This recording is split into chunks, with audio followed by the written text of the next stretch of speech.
sügislinnuke.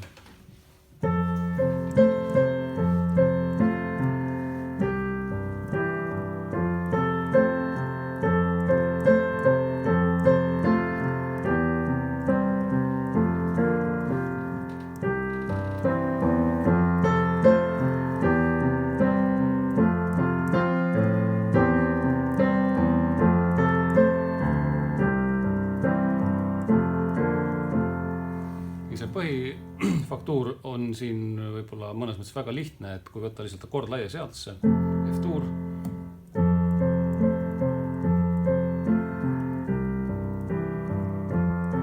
Ja selle faktuuriga võikski kogu lugu mängida ja kõlab täiesti hästi.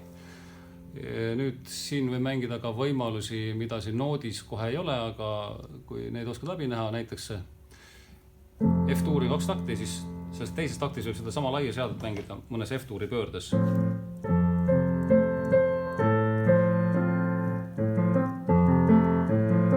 Ja see on see F-tuuri esimene pööre ja laia seadus.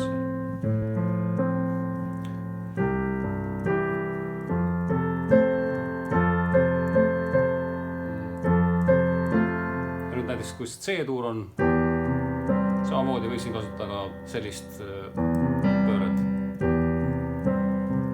Siis lõpus mängida siis kogu see akordi seade ja näiteks laialt ja ka sellise väikse karvasema lõpu võib sinna.